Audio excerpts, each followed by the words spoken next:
Sa mapagpalang araw po sa lahat. So good morning mga ka-farmers. So welcome po ulit dito sa ating channel. So bali ngayon mga ka-farmers ay October 10.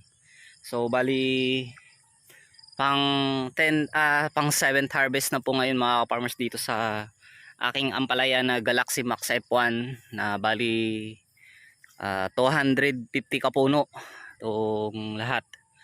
So simula po mga farmers nung linggo hanggang Lunes talagang inaraw-araw ko ng mamitas. So nung linggo nakapitas pa ako dito ng 40 kilos, tapos nung kahapon ay 20 kilos. So bali nakakuha na po ako dito ng 60 kilos.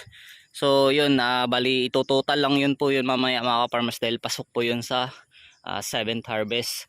So ngayong araw ay Martes. So mamimitas ako ngayong umaga mga farmers, no. Medyo makarami-rami ulit ako dito. So sana ma-break ko po yung record na 127 kilos nung last harvest ko po, no. So dito po rin sa aking ayan, nakalatag na po yung So dito ko lang po ilalagay yung maha-harvest ko. Hindi ko na po idediretso dun sa kubo para malapit lang dito. So hindi na ako malayo. So tamang tama mga farmers ay maaga pa ngayon. So hindi pa masakit yung araw, talagang inagahan ko na sa paggising para madali ko po itong matapos. Dahil kahapon pa lang ay sabi ng mga buyer ko dapat maaga pa lang ako at maaga pa mahihatid sa market. Dahil wala na silang stock kahapon, karamihan dun sa kanila.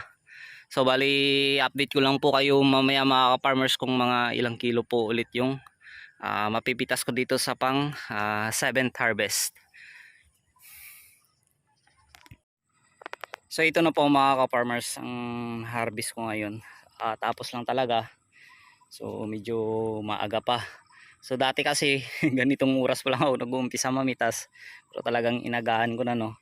So ito mga farmers, dami kong na-harvest ngayon. Siguro estimated po ito. Baka abutin niya nga 200 kilos. Yan, no. Malabundok siya mga farmers. So salamat sa blessings. Salamat Papa G. So sa biyaya. So bali magpapaking na lang ako mga farmers, no, para mahakot ko na ito mamaya. So kasi mag-harvest pa ako ng sitaw. So yung medyo malapit lang ngayon mga farmers yung hakutan ko dahil nakapasok po banda dito yung tricycle ko. So bali mamayang paglabas kukuha lang ako ng tao na may tutulak kasi umulan po kasi nakarang gabi. So maputik po yung daan. So kailangan may alalay na tutulak. Lalo na may karga na mamaya to. So bali ipapaking ko lang po to mga farmers, no. Diba kasi abutan ako dito ng init. So ayan, mamaya po ulit mga farmers. So ito na po mga farmers, katapos ko lang po mag-bundle. So bali 15 bundle po ito. So bali 13 po yan na class A and 1, 2, 3, 4, 5, 6, 7, 8, 9, 10, 11, 12, 13. Tapos 25 kilos po yan na class B. So 130 po na class A at saka 25 kilos na class B. So bali 155. So yung estimate ko kanina na sabi ko 200, di pala. So pag sinama ko na po talaga mga farmers yung pitas kong nakaraan na 60 kilos, so nagtototal po siya talaga na 215. So yun pong kabuuan mga ka-farmers yung napitas ko. So pwede ko yun isama dahil pasok po yan sa 7th harvest. So bali 215 po lahat. So sa 215 po yan 25 kilos po yung class B. So ayan mga farmers, no, laking blessings na po yan.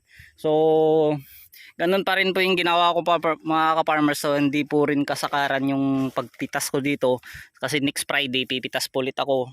So bali Martes po ngayon. Ayan, ito pwede pa nga sana ito makuha. So talagang sinadya ko na naman yan iwan.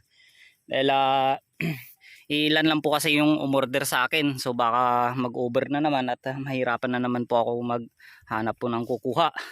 So kasi hindi naman ako pwede maglako ngayon dahil marami akong ginagawa. So busy tayo mga ka-farmers, no. So bali hakutin ko lang po muna yan at kakarga po dun sa tricycle. At pagkatapos harvest ulit ako ng sitaw. So konti lang naman mga ka-farmers yung sitaw ko. Siguro mga mahigit 10 kilos lang naman to. So dalawang linya lang naman po kasi. So mas okay ngayon dahil maaga po akong matapos. Dahil solo flight tayo ngayon. So mabuti na lang at inagahan ko kanina. So bali hanggang dito na lang po muna mga ka-farmers, no. And maraming salamat po sa lahat-lahat na sumusuporta po dito sa aking channel. So God bless po sa lahat at saka happy farming.